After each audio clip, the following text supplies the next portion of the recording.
ಧರ್ಮಕ್ಷೇತ್ರೇ ಕುರುಕ್ಷೇತ್ರೇ ಸಮವೇತಾಯುಯೋತ್ಸವಃ ಮಾಮಕಾಃ ಪಾಂಡವಾಶ್ಚೈವ ಕಿಮಕುರ್ವತ ಸಂಜಯ. ದೇವಂ ನಾರಾಯಣಂ ನತ್ವಾ ಸರ್ವದೋಷವಿವರ್ಜಿತಂ ಪರಿಪೂರ್ಣಂ ಗುರುಂಶ್ಚಾನ್ ಗೀತಾರ್ಥಂ ವಕ್ಷ್ಯಾಮಿ ಲೇಶತಃ. ಸಮಸ್ತಗುಣಸಂಪೂರ್ಣಂ ಸರ್ವದೋಷವಿವರ್ಜಿತಂ ನಾರಾಯಣಂ ನಮಸ್ಕೃತ್ಯ ಗೀತಾ ತಾತ್ಪರ್ಯಮುಚ್ಯತೆ. ಗುಣಗಣನಿಲಯಂ ಪತಿಂ ರಮಾಯಾಃ ಜಗದಘದಹನಂಚ ವಾಸವಿ ಸೋನುಂ ಮುನಿಕುಲತಿಲಕಂಚ ಪೂರ್ಣಬೋಧಂ ಗುರುಮಪಿ ಪರಮಂ ಗುರುಂಚ ಮೇ ವಂದೇ. ಲಕ್ಷ್ಮೀನಾರಾಯಣಂ ನತ್ವಾ ಪೂರ್ಣಬೋಧಾಧಿಕಾನ್ ಗುರೂನ್ ಕುರ್ಮ ಶ್ರೀಕೃಷ್ಣಗೀತಾಯಾಃ ಭಾಷ್ಯಾದ್ಯುಕ್ತಾರ್ಥಸಂಗ್ರಹ. ಯತ್ಸಾಂಖ್ಯೈಃ ಪ್ರಾಪ್ಯತೆ ಸ್ಥಾನಂ ತದ್ಯೋಗೈರಪಿ ಗಮ್ಯತೆ. ಏಕಂ ಸಾಂಖ್ಯಂಚ ಯೋಗಂಚ ಯಃ ಪಶ್ಯತಿ ಸ ಪಶ್ಯತಿ. ಸನ್ಯಾಸಸ್ತು ಮಹಾಬಾಹೋ ದುಃಖಮಾಪ್ತುಮಯೋ ಗತಃ. ಯೋಗಯುಕ್ತೋ ಮುನಿರ್ಬ್ರಹ್ಮ ನಚರೇಣಾಧಿಗಚ್ಚತಿ. ಎರಡೂ ಆಗಿತ್ತು. ವಿನಾ ಮೋಕ್ಷಫಲಂ ಯತ್ತು ನ ತತ್ಫಲಮುದೀರ್ಯತೆ ಇತಿ ಪಾದ್ಮೆ. ಮೋಕ್ಷದ ಹೊರತು ಬೇರೆ ಯಾವ ಫಲವನ್ನು ಫಲ ಅಂತ ಕರೆಯೋದಿಲ್ಲ. ಮತ್ತು ಮಹಾಫಲಯೋಗ್ಯಂ ತಸ್ಯ ಅಲ್ಪಂ ಫಲಮೇವ ನ ಭವತ್. ಮಹಾಫಲ ಇರತಕ್ಕಂಥ ಒಂದು ಪದಾರ್ಥಕ್ಕೆ ಸ್ವಲ್ಪ ಫಲ ಸಿಕ್ಕರೆ ಅದನ್ನು ಫಲ ಅಂತ ಕರೆಯೋದು. IAS ಮಾಡಿಬಿಟ್ಟು ಕ್ಲರ್ಕ್ ಆಗಿಬಿಟ್ರೆ ಹೇಗಿರುತ್ತದೆ? ಅವನು ಓದಿದ ಅವನು ಇದಕ್ಕೂ ಸಂಬಂಧನೇ ಇಲ್ಲ. ಆ ರೀತಿ ಆಯಿತು. ಯಥಾ ಪದ್ಮರಾಗಸ್ಯ ತಂಡುಲ ಮುಷ್ಟಿ. ಪದ್ಮರಾಗ ಮಣಿಯನ್ನು ಒಂದು ಮುಷ್ಟಿ ಅಕ್ಕಿ ಮಾರಿದರೆ, ಧಾನ್ಯಕ್ಕೆ ಮಾರಿದರೆ ಹಾಗೋ ಹಾಗೆ. ಇದು ಯಾತಕ್ಕೆ ದೃಷ್ಟಾಂತ ಕೊಟ್ಟರು ಅಂದರೆ, ಹಿಂದೆಲ್ಲ ಕೊಂಡ್ಕೋಬೇಕಾದ್ರೆ ದುಡ್ಡು ಕೊಡ್ತಿರಲಿಲ್ಲ, ಧಾನ್ಯ ಕೊಡ್ತಿದ್ರು ಅಷ್ಟೇ. ಹಳ್ಳಿಗಳಲ್ಲಿ ಯಾರ ಮನೆಯೂ ದುಡ್ಡು ಇರ್ತಿರಲಿಲ್ಲ. ಅಂಗಡಿಲೂ ಅಷ್ಟೇ. ಎಲ್ಲ ಕಡೆ ಧಾನ್ಯಕ್ಕೆ ಭಾರಿ ಮಹತ್ವ ಇರಲಿಲ್ಲ. ಅದಕ್ಕೆ ಆ ದೃಷ್ಟಾಂತನೇ ಕೊಟ್ಟರು. ಯೋಗಯುಕ್ತ ಬುಧಿರ್ಬ್ರಹ್ಮ. ಈಗ ಮುನಿ ಅಂತ ಕರೆದು. ಮುನಿ ಅಂದರೆ ಏನು ಅಂತ ಹೇಳ್ತಾರೆ. ಮುನಿ ಸನ್ಯಾಸಿ ತಚ್ಚೋಕ್ತಂ. ಈ ಸನ್ಯಾಸಿ ಆ ಸನ್ಯಾಸಿ ಅಲ್ಲ. ಅದಕ್ಕೆ ಆಚಾರ್ಯರು ಆನಂದ ತೀರ್ಥ ಮುನಿನಾ ಅಂತ ಕರೆದಿದ್ರು. ಈ ಅರ್ಥದಲ್ಲಿ ಮುನಿಗಳು, ಎರಡರ್ಥಲ್ಲೂ ಮುನಿಗಳೇ. ಸಹಿಲೋಕೆ ಮುನಿರ್ನಾಮ ಯಃ ಕಾಮಕ್ರೋಧವರ್ಜಿತ. ಯಾರು ಕಾಮಕ್ರೋಧವರ್ಜಿತ, ಕಾಮಕ್ರೋಧಗಳನ್ನು ಬಿಟ್ಟಿರ್ತಾರೋ ಅವರನ್ನು ಮುನಿ ಅಂತ ಕರಿಬೇಕು. ಮುನಿಯೋ ಅಂದರೆ ಮುನಿದ್ರೆ ಮುನಿ ಅಲ್ಲ, ಮುನಿಸ್ಕೊಂಡ್ರೆ ಮುನಿ ಅಲ್ಲ. ಏನಾಗಿರ್ಬೇಕು ಅವನು? ಕಾಮಕ್ರೋಧ ಬಿಟ್ಟಿರಬೇಕು ಅಂದ್ರೆ ಅರ್ಥ ಏನು? ಕಾಮಕ್ರೋಧ ಇರಲೇಬಾರ್ದು ಅಂತ ಅರ್ಥ ಅಲ್ಲ. ಒಳ್ಳೆಯ ವಿಷಯದ ಬಗ್ಗೆ ಇರಲೇಬೇಕು. ದುಷ್ಕಾಮನೆ ಮತ್ತು ಸತ್ಕ್ರೋಧ ಎರಡೂ ಇರಲೇಬೇಕು. ಸಹಿ ಲೋಕೆ ಮುನಿರ್ನಾಮ ಯಃ ಕಾಮಕ್ರೋಧವರ್ಜಿತ ಇತಿ. ಯೋಗಯುಕ್ತೋ ವಿಶುದ್ಧಾತ್ಮ. ಅದು ತಾತ್ಪರ್ಯ. ಯೋಗಯುಕ್ತೋ ವಿಶುದ್ಧಾತ್ಮ ನಿಷ್ಕಾಮ ಇವ. ಯತ್ಸಾಂಖ್ಯದಲ್ಲಾಗಿತ್ತಲ್ಲ.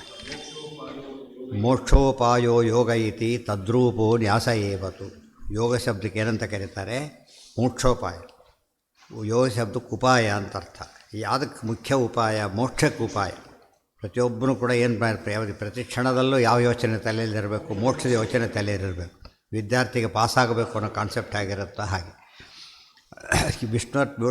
ಮೋಕ್ಷೋಪಾಯೋ ಯೋಗ ಇತಿ ತದ್ರೂಪೋ ನ್ಯಾಸ ಏವತು.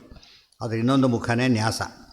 ವಿಷ್ಣುರ್ಪಿತತೆಯ ಭದ್ರೋ ನಾಣ್ಯೋ ನ್ಯಾಸ ಕಥಂಚನ ಇತ್ಯಜ್ಞೆ. ನ್ಯಾಸದ ಅತ್ಯಂತ ಮುಖ್ಯವಾದ ಭಾಗ ಕೃಷ್ಣಾರ್ಪಣ ವಸ್ತು, ದೇವರಿಗೆ ಒಪ್ಸೋದು.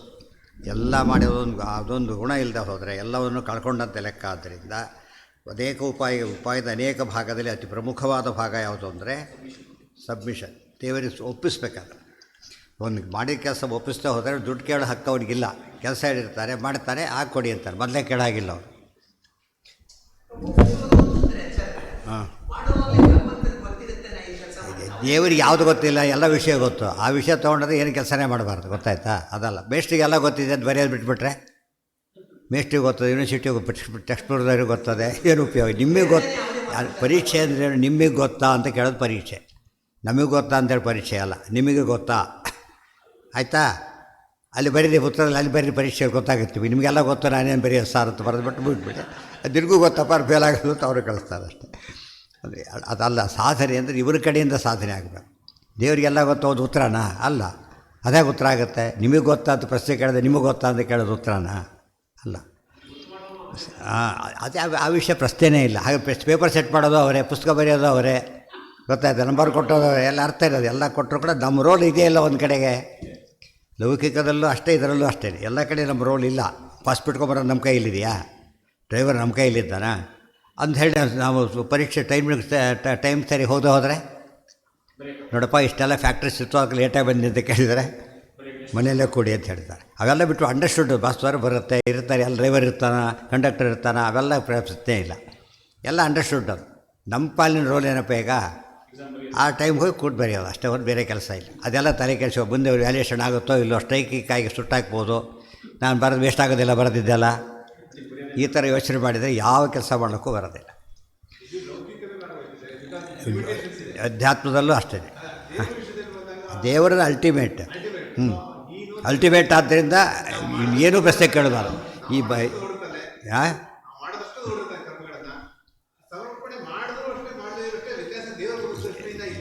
ಎಲ್ಲರಿಗೂ ಅಷ್ಟು ಇಲ್ಲ. ದೇವ್ರು ಹೇಗೆ ಅಂತ ಅದಕ್ಕೆ ಕಣ್ಣಿಗೆ ಕಾಣಿಸ್ತಾ ಇಲ್ಲ. ದೇವ್ರ ಕಣ್ಣಿಗೆ ಕಾಣಿಸ್ತಾ ಇಲ್ಲ. ಯಾತಕ್ಕೆ ಅಂತ ಕೇಳಿದ್ರೆ ನಾನು ನೋಡ್ತೇನೆ, ನಿಮಗೆ ಗೊತ್ತಾಗೋದಿಲ್ಲ. ಅದು ನಮಗೆ ಗೊತ್ತಾಗೋದು ಯಾವಾಗ? ದೇವ್ರ ಬಗ್ಗೆ ಗೊತ್ತಾಗೋದು ತಪ್ಪು ಮಾಡಿದಾಗ ಮಾತ್ರ. ಸರಿ ಮಾಡಿದಾಗ ನಾವು ಮಾಡ್ಕೊಬಿಟ್ಟಿವಿ ತಕ್ಷಣ. ಅದೇ ಮನುಷ್ಯರು ಅದು ಗೆಲ್ಲಬೇಕು. ಅದನ್ನು ಗೆಲ್ಲೋದಕ್ಕೆ ಉತ್ತರ ಇರೋದು, ಗೊತ್ತಾಯ್ತಾ? ಕಂಡಿದ್ದನ್ನು ಹೇಳೋದಕ್ಕಿಂತ ಕಾಣದನ್ನು ಗುಡಿಸೋದು ಭಾರಿ ದೊಡ್ಡದು, ಗೊತ್ತಾಯ್ತಾ? ಅಲ್ಲಿಂದ ಅಂತೂ ಪ್ರತಿಯೊಬ್ಬರು ಅವ್ನು ಬೇಡ ಅಂದರೆ ಒಪ್ಪಿಸ್ಬೇಕಾದ್ರೆ. ಕೆಲವರು ಅಂಗಡಿಗೆ ಹೋಗಿರ್ತಾರೆ, ಚಿಲ್ಲರೆ ತಂದು ಕೊಡಬೇಕಿಲ್ಲ, ಹೇಳಬೇಕು. ಅವ್ರು ಕೊಡೋದಿಲ್ಲ, ಜೋಗಿ ಹಾಕೋಬಿಟ್ಟಿರ್ತಾರೆ. ನಾವು ಕೇಳಿದರೆ ಇನ್ನೆಲ್ಲ ಕೇಳ್ತಾಯಿರಲ್ಲ ಅನ್ನೋ ಸ್ಥಿತಿಯಲ್ಲಿದ್ದಾರೆ ಅವರು. ನೀವು ₹100 ಕೊಟ್ಟು ₹50 ಇನ್ನೂ ₹50 ಅವಶ್ಯ ಕೇಳ್ತಾಯಿರಲ್ಲ. ನೀವು ಸ್ಟ್ಯಾಂಡರ್ಡ್ ಇರುತ್ತೆ, ಅವ್ರ ಸ್ಟ್ಯಾಂಡರ್ಡ್ ನಿಮ್ಮ ಸ್ಟ್ಯಾಂಡರ್ಡ್ ಇರುತ್ತೆ ಕೇಳ್ತಾರೆ. ಅವ್ರು ಕೇಳಿ ಬಿಡಲಿ, ಏನು ಮಾಡಬೇಕು ಅವರು? ಎಷ್ಟಾಯಿತು ಅದ್ರ ಕೆಲವು ವಿಷಯ ಬಾಯಲ್ಲಿ ಹೇಳಿದ್ರೆ ಸಾಕು. ಕೆಲವಕ್ಕೆ ರಸೀದಿನೇ ಕೊಡಬೇಕಾಗತ್ತೆ. ಯಾಕಂದರೆ ಅದು ಸಣ್ಣ ಪುಟ್ಟ ಅಮೌಂಟ್ ಅಲ್ಲ, ಬಿಗ್ ಅಮೌಂಟ್. ಅವಾಗ ಬರೀ ಬಾಯಲ್ಲಿ ಹೇಳಿದ್ರೆ ನಡೆಯೋದಿಲ್ಲ, ನಡೀತಾ? ಕೆಲವೆಲ್ಲ ನೀವು ಕ್ಯಾಶ್ ಕಿಡ್ನ ಲೆಕ್ಕ ಉಪಯೋಗಿಸ್ಬೋದು ಟ್ರಸ್ಟ್ಗಳಿಂದ ಕೂಡ. ಅದು ಎಷ್ಟರ ಮಟ್ಟಿಗೆ ಅದು ಸಣ್ಣ ಪುಟ್ಟದಕ್ಕೆ ಹೊರತು ಇದೆ. ತರಕಾರಿ ತೊಗೊಂಡೋದಕ್ಕೆ ಅಲ್ಲಿ ರಸೀದಿ ಕೇಳೋಕ್ಕಾಗತ್ತೆ? ನೀವು ಸಾಧ್ಯ ಇಲ್ಲ. ಅದೆಲ್ಲ ಕೇಳೋದಕ್ಕೆ ಹೋಗೋದಿಲ್ಲ ಅವರು. ಯಾವುದೇ ನಿಮಗೆ ಒಂದು ನೋಟಿಸಬಲ್ ಅಮೌಂಟ್ ಇರುತ್ತೆ, ಅದಕ್ಕೆಲ್ಲ ಎಕ್ಸ್ಪ್ರೆಷನ್ ಕೊಡಲೇಬೇಕು. ಹಾಂ ಹಾಂ ಇಲ್ಲೇ ಹೇಳ್ತಾ ಇದ್ದಾರಲ್ಲ, ಭಾಗವತಕ್ಕೆ ಅಂತ ಹೋಗಿ ಇಲ್ಲೇ ಆಚಾರ್ಯ ಬೆರೀತಾ ಇದ್ದಾರಲ್ಲ, ಅದಕ್ಕಿಂತ ದೊಡ್ಡದಿಲ್ಲ. ಇಷ್ಟಾರ್ಪಣ ವಸ್ತು ಒಬ್ಬರಿಗಿಂತ ದೊಡ್ಡ ಕರ್ತವ್ಯ ಇಲ್ಲ. ಇಲ್ಲೇ ಹೇಳ್ತಿರ್ಬೇಕಾದ್ರೆ ಆದರೂ ಕೊಟ್ಟು ಮಾಡೋಕ್ಕೆ ಕಾರಣ ಇಲ್ಲ. ಯಂ ಸನ್ಯಾಸವಿತಿ ಪ್ರಾಹು ಯೋಗಂ ಸಂವಿಧಿ ಪಾಂಡವ. ಮತ್ತು ಎಲ್ಲೆಲ್ಲಿ ಸನ್ಯಾಸ ಆಗುತ್ತಂತ ಕರೀತಾರೆ, ಅದು ಯೋಗನೇ. ಅಂದರೆ ಎರಡು ಹೇಳಿದೆ, 2 faces of the same coin. ಮತ್ತು ಹೇಳ್ತಾರೆ ಪಾಂಡವ ಇತಿ ವಕ್ಷಮಾಣತ್ವಾತ್. ಏನಂತಿದೆ ಹಿಂದೆ? ಏನಂತ ವಕ್ಷಮಾಣತ್ವಾತಿದೆ? ವಿಧಿ ಪಾಂಡವ ಇತಿ ವಕ್ಷಮಾಣತ್ವಾತ್. ಯೋಗ ವಿಶೇಷತ್ವ ಸನ್ಯಾಸಸ್ಯ ಪೃಥಗುಕ್ತಿ. ಯೋಗ ಸನ್ಯಾಸ ಎರಡೂ ಆದರೂ ಕೂಡ ವಿಶೇಷ ಥರ ಒಪ್ಕೊಂಡಿದ್ದೇವೆ. ವಿಶೇಷ ಅರ್ಥದಲ್ಲಿ ಹೇಳ್ತಾರೆ ಹೊರತು ಅದರ್ವೈಸ್ ಯೋಗ ಈಜ್ಕೊಳ್ಟು ಏನದು? ಸನ್ಯಾಸ. ಅದು ಎರಡು ಸೇರಿ ಒಂದು ಯೂನಿಟ್ ಆದ್ದರಿಂದ ಯಾವುದು ದೊಡ್ಡದು ಅಂತ ಪ್ರಶ್ನೆ ಬರೋದಿಲ್ಲ, ಗೊತ್ತಾಯ್ತಾ? ಯಾವ್ದು ದೊಡ್ಡದು ಅಂತ ಪ್ರಶ್ನೆ, ಒಂದು ಬಿಟ್ಟು ಬಂದಿದ್ದರೆ ದೊಡ್ಡದು ಅಂತ ಪ್ರಶ್ನೆ ಬರುತ್ತೆ, ಅದಾದಾಗ ಪ್ರಶ್ನೆ ಬರೋದಿಲ್ಲ. ಇತಿ ವಕ್ಷಮಾಣತ್ವ.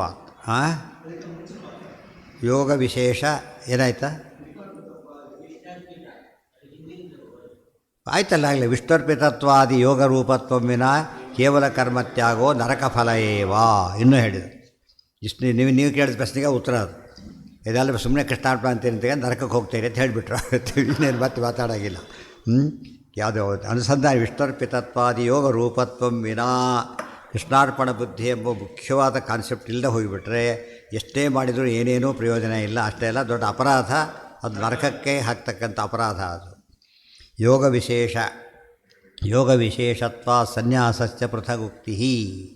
ಯೋಗಯುಕ್ತೋ ವಿಶುದ್ಧಾತ್ಮ ವಿಜಿತಾತ್ಮ ಜಿತೇಂದ್ರಿಯ ಸರ್ವಭೂತಾತ್ಮಭೂತಾತ್ಮ ಕುರ್ವನ್ನಪಿ ನ ಲಿಪ್ಯತೆ.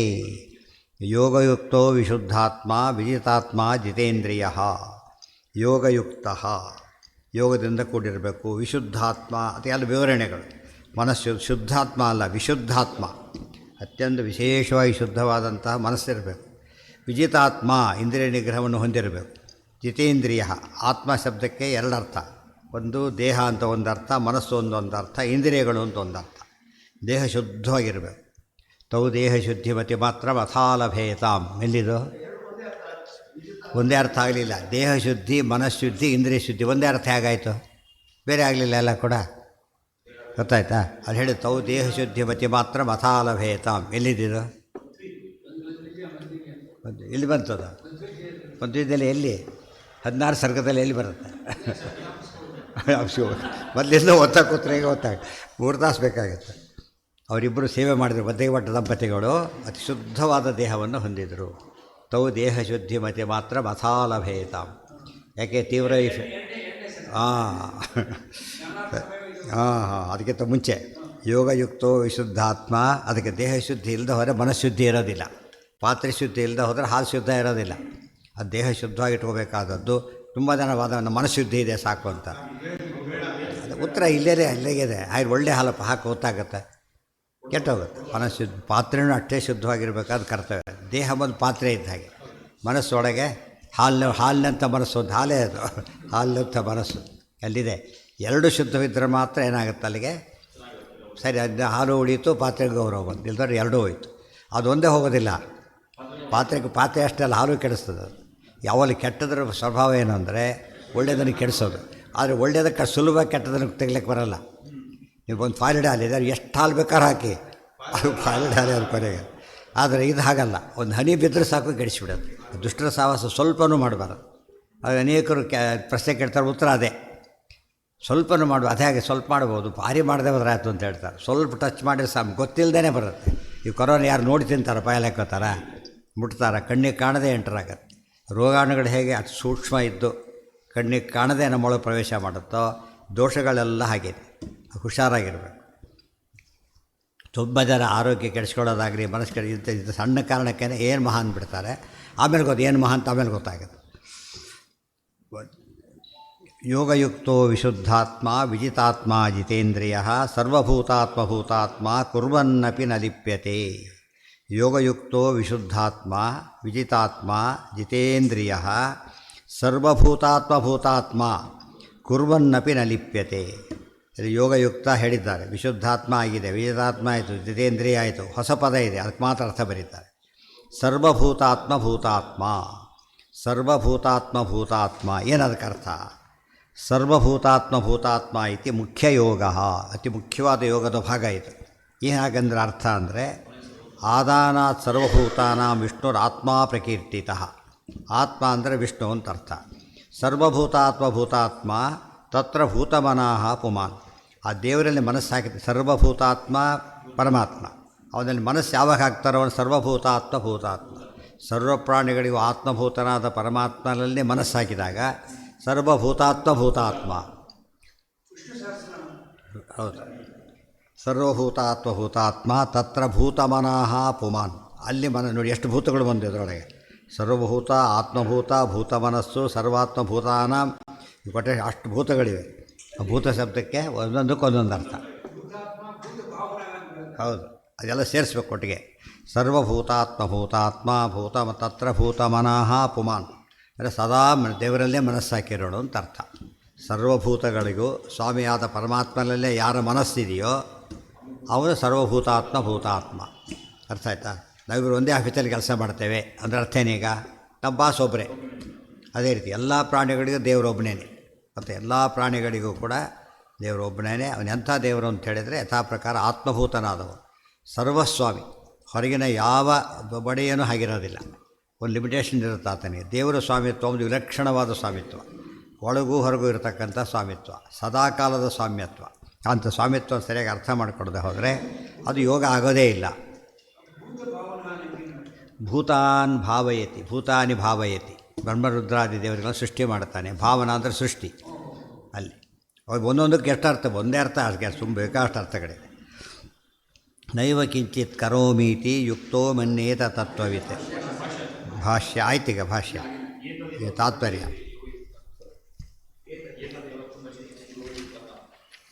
ವಿನಾಮೋಕ್ಷಫಲಂ ಯತ್ತು ತದೇವ ಸ್ಪಷ್ಟ ಏತದೇವ ಸ್ಪಷ್ಟ ಐತಿ ಯೋಗಯುಕ್ತ ಐತಿ. ಸರ್ವಭೂತಾತ್ಮಭೂತಃ ಸರ್ವಭೂತಗಳಿಗೂ ಆತ್ಮಭೂತನಾದವನು ಪರಮೇಶ್ವರ.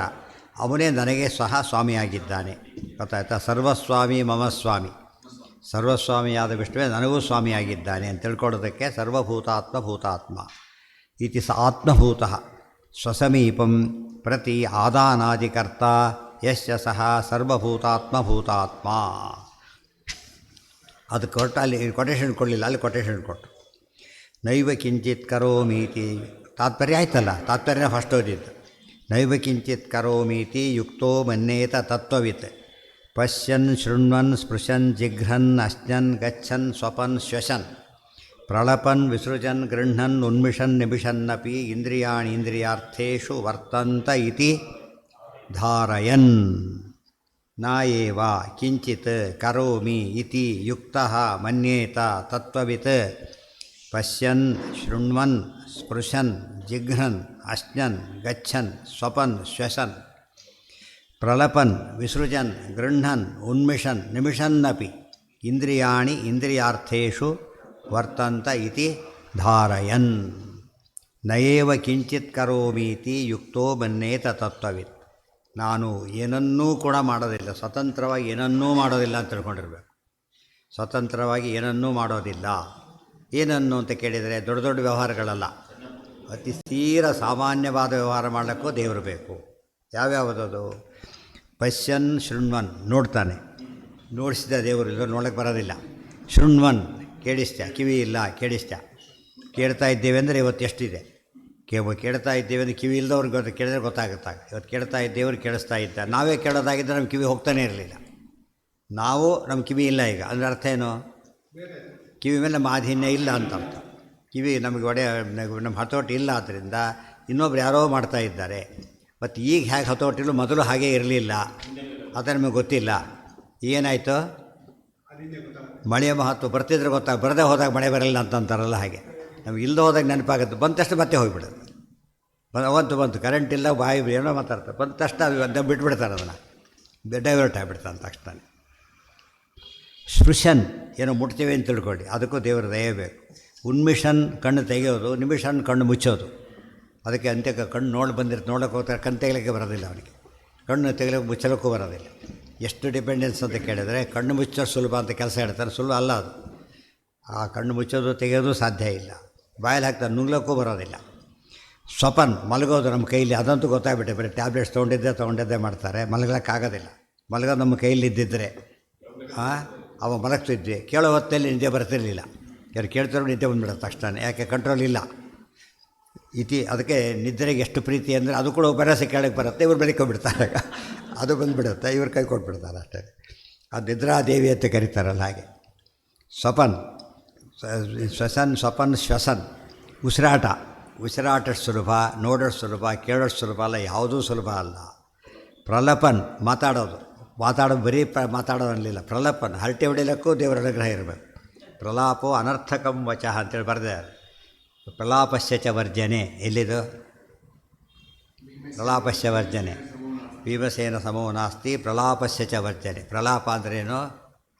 ಅನರ್ಥಕಂ ವಚಃ, ಅರ್ಥ ಇಲ್ಲದ ಮಾತು, ಹರಟೆ ಅಂತ ಅರ್ಥ. ಅದು ಹರಟೆ, ಅದನ್ನು ಮಾಡಲಿಕ್ಕೂ ಕೂಡ ದೇವರ ಅನುಗ್ರಹ ಮಾಡದ ಹೊರ ಏನು ಮಾಡೋಕ್ಕೂ ಆಗೋದಿಲ್ಲ.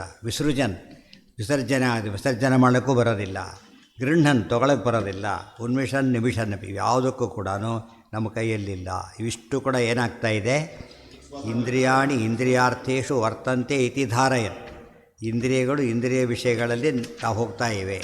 ಇಂದ್ರಿಯಾಣಿ ಅಂದರೆ ಇಂದ್ರಿಯಗಳು, ಆಮೇಲೆ ದೇವತೆಗಳು, ಆಮೇಲೆ ವಾಯುದೇವರು, ಆಮೇಲೆ ದೇವರು, ಇಷ್ಟೆಲ್ಲ ತೊಗೋಬೇಕಾದ್ರೆ. ಇಂದ್ರಿಯ ಪೋಸ್ಟ್ಮ್ಯಾನ್ ತಂದುಕೊಟ್ಟ, ಹಿಂದೆ ಎಷ್ಟಿದೆ ಅರ್ಥ ಇದರೊಳಗೆ? ಪೋಸ್ಟ್ ಆಫೀಸ್ ಇದೆ, ಪೋಸ್ಟ್ ಮ್ಯಾನ್ ಇದ್ದಾನೆ, ನಮಗೆ ಬಂದಿದೆ, ಅದನ್ನು ತಂದುಕೊಟ್ಟಿದ್ದಾನೆ, ಅವನು ಹಾಕಿದ್ದಾರೆ. ಈ ಮಧ್ಯೆ ಎಷ್ಟು ವಿಷಯ ಬಂದಿದೆ ಅದರಲ್ಲಿ. ನಮಗೆ ಕಾಣೋದು ಇದು ಒಂದೇ, ಇಷ್ಟೇ ಕಾಣೋದು. ಉಳಿದೆಲ್ಲ ಕೂಡ ಏನದು ವ್ಯವಸ್ಥೆಯಲ್ಲಿ ಸೇರಿಕೊಂಡಿದೆ. ಇಲ್ಲದ್ರೆ ಎಲ್ಲಿಂದ ಅವನಿಗೆ ಎಮ್ಮೆನೂ ಕಳಿಸಿಲ್ಲ. ದಿವಸ ಅವನು ಕೇಳಿದ್ರು ಕೊಡೋ, ದಿವಸ ಕೇಳಿ ಎಷ್ಟು ದಿವಸ ಕೇಳಿದ್ರು ಕೊಡೋದಿಲ್ಲ ಅಂತ ಕೇಳಿದರೆ, ಕಳೆದು ಎಷ್ಟು ದಿವಸಕ್ಕೆ ಎಷ್ಟು ವರ್ಷ ಕೇಳಿದ್ರು ಕೊಡೋದಿಲ್ಲ, ದಿವಸ ಎಲ್ಲ ಕೊಡೋಕ್ಕೆ ಬರೋದಿಲ್ಲ. ಇತಿ ಧಾರಯನ್ ಅಂತ ಆತ ಕೇಳಿದ್ರೆ ಗಟ್ಟಿ ಮಾಡ್ಕೋಬೇಕಲ್ಲ, ಬರೀ ತಿಳ್ಕೊಳ್ಳೋ ಅಂತ ಹೇಳೋದು, ಗಟ್ಟಿ ಆಗ್ತಿರ್ಬೇಕು. ಯಾವ ಕೆಲಸ ನಮ್ಮ ಕೈಯಲ್ಲಿಲ್ಲ. ಆಗಲೇ ಮಲಗುವಾಗಲಿ ಏಳುವಾಗಲಿ ಕುಳಿತು ಮಾತಾಡುತ್ತಲೇ ಮೈದೊಡೆಯುವಾಗ ಮೆರುವಾಗ, ಮಲಗಬೇಕಾದ್ರೆ ಹೇಳ್ಬೇಕು ದೇವರು ಮಾಡಿಸ್ತಿದ್ದಾನೆ, ಇಲ್ಲದೆ ಹೋದರೆ ಮಾಡ್ಲಿಕ್ಕೆ ಬರೋದಿಲ್ಲ. ಇತಿ ಧಾರಯನ್ ಇಂದ್ರಿಯಾರ್ಥೇಷು, ಇಂದ್ರಿಯಗಳು, ಅದು ಇಂದ್ರಿಯ ಶಬ್ದಕ್ಕೆ ಅವಿಷ್ಟು ಅರ್ಥ ತಗೋಬೇಕು. ಇಂದ್ರಿಯ ವಿಷಯಗಳಲ್ಲಿ ವರ್ತಂತೆ ಹೋಗ್ತಾ ಇವೆ. ಇತಿ ಧಾರಯನ್ ಸನ್ಯಾಸಂ ಸ್ಪಷ್ಟ ಇತಿ ಪುನಃ ಶ್ಲೋಕದ್ವಯನ್. 2 ಶ್ಲೋಕದಲ್ಲೂ ಸನ್ಯಾಸದ ಅರ್ಥ ಮತ್ತೆ ಬಂದಿದೆ. ಇದ್ಯಾವುದನ್ನು ನಾನು ಮಾಡ್ತಾ ಇಲ್ಲ ಅಂತ ತಿಳ್ಕೊತಾನ, ಅದು ಸನ್ಯಾಸ. ದೇವ್ರು ಮಾಡಿಸ್ತೀನಿ, ನಾನು ಮಾಡ್ತಾ ಇಲ್ಲ ಅಷ್ಟೇ ತಿಳ್ಕೊಂಡ್ರೆ ಆಗಲಿಲ್ಲ. ಯಾರು ಮಾಡಿಸ್ತಾರಾಗಿದ್ದರೆ ಇದು ತಪ್ಪು ಉತ್ತರ, ಆದರೆ ಸರಿ ಉತ್ತರ ಯಾವುದು ಅದನ್ನು ಹೇಳಬೇಕು. ನಾಹಂಕರ್ತ ಅಲ್ಲಿ ನಿಲ್ಲಿಸಬಾರ್ದು, ಹರಿಕರ್ತ ನೆಕ್ಸ್ಟ್ ಪೋರ್ಷನ್. ಪ್ರಳಪನ್ ವಿಸೃಜನ್ ಗೃಹ್ಣನ್ ಉನ್ಮಿಷನ್ ನಿಮಿಷನ್ನಪಿ ಇಂದ್ರಿಯಾರ್ಥೇಷು ವರ್ತಂತ ಇತಿ ಧಾರಯನ್ ಸನ್ಯಾಸಂ ಸ್ಪಷ್ಟಯತಿ ಪುನಃ ಶೋಕದ್ವಯೇನ. ಇವೆಲ್ಲ ಏನು ವಿಷಯಗಳು ಅಂದರೆ ಎಲ್ಲ ಅನುಭವದ ವಿಚಾರಗಳು. ಇವೆಲ್ಲ ಕೂಡ ಸೈನ್ಸಿನ ಭಾರಿ ಕಷ್ಟಪಟ್ಟು ಅದೆಲ್ಲ ಮಾಡ್ತಾನೆ ಕರೆಕ್ಟೇ, ಬಟ್ ಅದೆಲ್ಲ ಹೊರಗಿಂದ ತಿಳ್ಕೊಬೇಕು ನಾವು ಅದನ್ನು. ಇದಾಗಲ್ಲ, ಅನುಭವದಲ್ಲೇ ನಡೀತಿರ್ತದೆ ಸಂಗತಿ. ಅದು ಸರಿಯಾಗಿ ತಿಳ್ಕೊಳ್ಳೋದಕ್ಕೇ ಏನಂತ ಇದು ಲ್ಯಾಬ್ರೇಟ್ರಿ ಬೇಡ, ದುಡ್ಡು ಖರ್ಚಿಲ್ಲ, ಏನೇನೇನೂ ಇಲ್ಲ, ಭಾರಿ ಸುಲಭದ್ದು. ಆದರೆ ಅದ್ರ ಮಾಡೋಕ್ಕೆ ಯಾರೂ ತಯಾರಿಲ್ಲ ಅಂತ ತಿಳ್ಕೊಂಡ್ರೆ ಎಷ್ಟು ಕಷ್ಟ. ಅನುಭವವನ್ನು ನಾವು ಅರ್ಥ ಮಾಡ್ಕೊಳ್ಳೋದೇ ಬದುಕಿದ್ದೇವೆ ಅಂತ ಅರ್ಥ. ಅನುಭವವನ್ನು ಅರ್ಥ ಮಾಡ್ಕೊಳ್ಳೋದೇ ಇರೋದ್ರಿಂದ ಒಳ್ಳೆಯದಾಗಲಂತ ಹೇಗಾಗುತ್ತೆ? ಯಾವುದೋ ವಿಷಯ ಇದ್ದು ಅನುಭವ ನೀವು ಅರ್ಥ ಆಗಲಿಲ್ಲ ಅಂದರೆ ಸರಿಯೇ. ನಮಗೆ ಸಂಬಂಧಪಟ್ಟಿದ್ದು ಪ್ರತಿ ಕ್ಷಣ ಸಂಬಂಧಪಟ್ಟಿದ್ದು, ಪ್ರತಿ ಕ್ಷಣದಲ್ಲೂ ಕೂಡ ಅದಕ್ಕೆ ಧಾರಯನ್ ನಡಿಬೇಕು. ಸನ್ಯಾಸಂ ಸ್ಪಷ್ಟ ಐತಿ ಪುನಃ ಶೋಕದ್ವಯೇನ. ಎರಡು ಶೋಕ ಒಟ್ಟಿಗೆ ಸೇರಿಸಿ ಬರೆದಿತ್ತು. ಅಲ್ಲಿದೆಯಾ ತಾತ್ಪರ್ಯ ಇದೆಯಾ? ಅದೇ ಹೇಳ್ತಾರೆ ಈಗ. ಯಥಾ ನ್ಯಾಸಸ್ಯ ಯೋಗ ರೂಪತ್ವಂ ತಥಾ ನೈವ ಕಿಂಚಿದಿತ್ಯಾದಿನ. ನ್ಯಾಸ ಅನ್ನೋದು ಯೋಗ ಯಾವಾಗ ಆಗುತ್ತೆ ಅಂದರೆ ಈ ರೀತಿ, ನಾನು ಮಾಡೋದಿಲ್ಲ ಅಂತ ತಿಳ್ಕೊಂಡ್ರೆ ಆಗಲಿಲ್ಲ, ದೇವರು ಮಾಡಿಸ್ತಾನೆ ಅಂತ ತಿಳ್ಕೊಂಡಾಗ ಆಗುತ್ತೆ. ಬರೀ ನಾನು ಮಾಡೋದಿಲ್ಲ ಅಂಬೋದಲ್ಲ. ಸಾಮಾನ್ಯ ಏನಂತ ಯಾಕೋ ಆಗಲಿಲ್ಲ, ಏನೂ ಆಗಲಿಲ್ಲ, ಈ ಥರ ಹೇಳ್ಬಿಡ್ತೀವಿ ನಾವಷ್ಟೇ. ದೇವ್ರ ಮನಸ್ಸಿಗೆ ಬಂದಿಲ್ಲ ಅನ್ನೋದು ಅತಿ ಮುಖ್ಯವಾದ ಕಾರಣ. ವಿಷ್ಣುನ ಅರ್ಥೇಷು ಈರಿತಾನಿ ಮನ ಆದೀನಿ ಸರ್ವಶಃ ವರ್ತಂತೆ ಅನ್ಯೋನ ಸ್ವತಂತ್ರ ಇತಿ ಜಾನನ್ಹಿ ತತ್ವವಿತ್ತಿತಿ ಚ. ಇದು ಈ ರೀತಿ ತಿಳ್ಕೊಂಡ್ರೆ ತತ್ವಜ್ಞಾನಿ ಆಗ್ತಾನೆ. ಏನದ? ವಿಷ್ಣುನ ಅರ್ಥೇಷು ಈರಿತಾನಿ ಮನ ಆದಿ ಈರಿತಾನಿ ಪ್ರೇರಿತಾನಿ. ಪ್ರಾಸರಿಸ್ಕೊಂಡು ಈರಿತಾನಿ ಅರ್ಥ ಆಗಲಿಲ್ಲ, ಪ್ರಾಸರಿಸ್ಕೊಂಡ್ರೆ ಅರ್ಥ ಆಯಿತು. ಪ್ರೇರಿತಾನಿ ವಿಷ್ಣುನ ಅರ್ಥೇಷು ಈರಿತಾನಿ ಮನ ಆದೀನಿ ಸರ್ವಶಃ. ವಿಷ್ಣು ಎಲ್ಲಿ ಪ್ರೇರೇಪಣೆ ಮಾಡ್ತಾನೋ ಆ ವಿಷಯದ ಬಗ್ಗೆ ಮನಸ್ಸು ಮೊದಲಾದ ಎಲ್ಲವುಗಳು ಕೂಡ ವರ್ತಂತೆ ನಡೀತಾ ಇವೆ. ಅನ್ಯೋ ನ ಸ್ವತಂತ್ರ ಇತಿ ಜಾನನ್.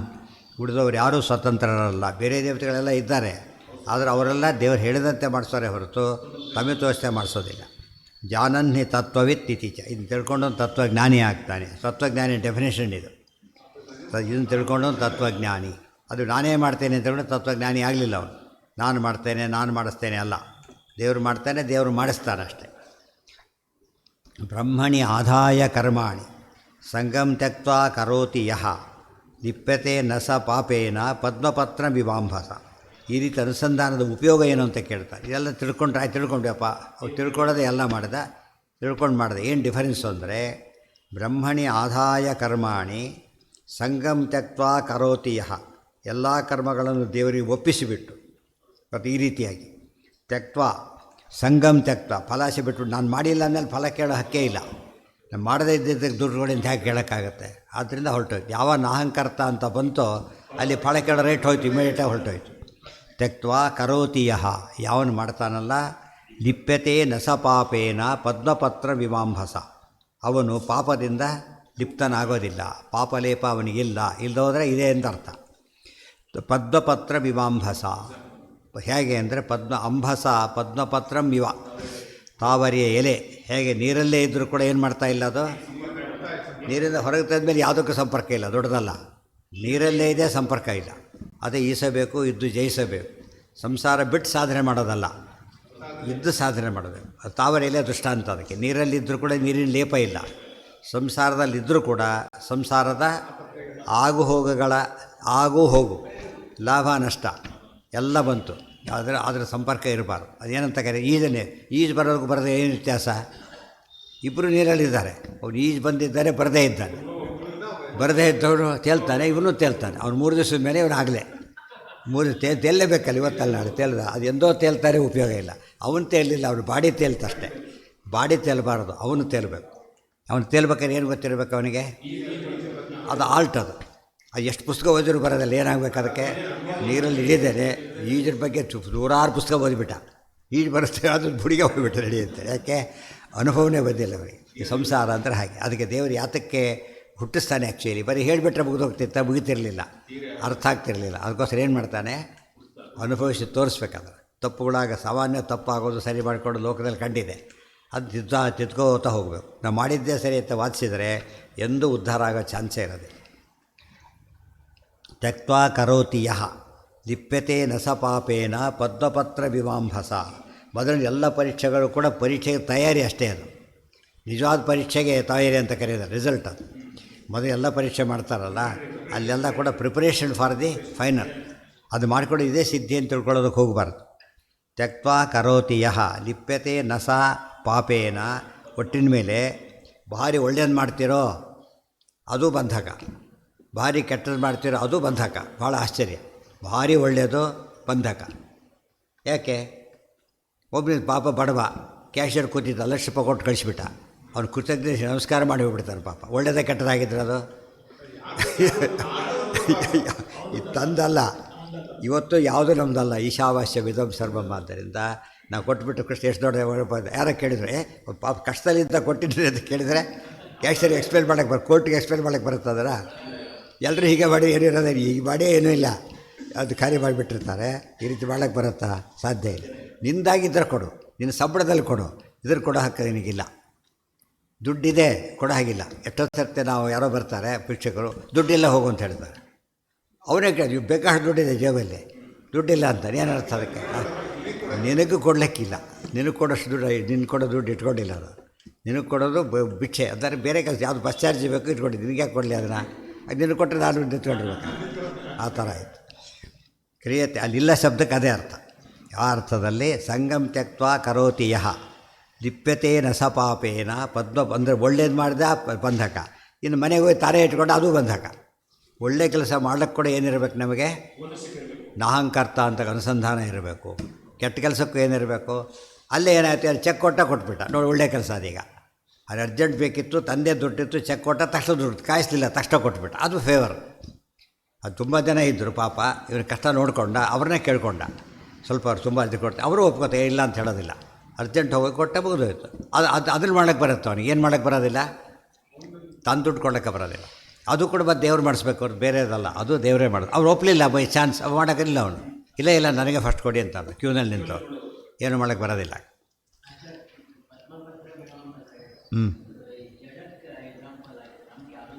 ಯಾವುದಕ್ಕೆ? ನಮಗೆ ಎಕ್ಸಾಂಪಲ್ ಕೊಡ್ಬೇಕಾದ್ರೆ ಜಡ ಚೇತನ ಮುಖ್ಯ ಅಲ್ಲ. ಅದಕ್ಕೆ ಜಡದಂತೆ ಇರಬೇಕು. ಮೂಕ ಬೋಧಿರದಂತೆ ಇಪ್ಪರೋ ನೋಡ್ಪ ಜನಕ್ಕೆ. ಜಡ ಆದರೆ ತಪ್ಪೋದು. ಜಡದಂತೆ ಇರೋದು ಗ್ರೇಟು.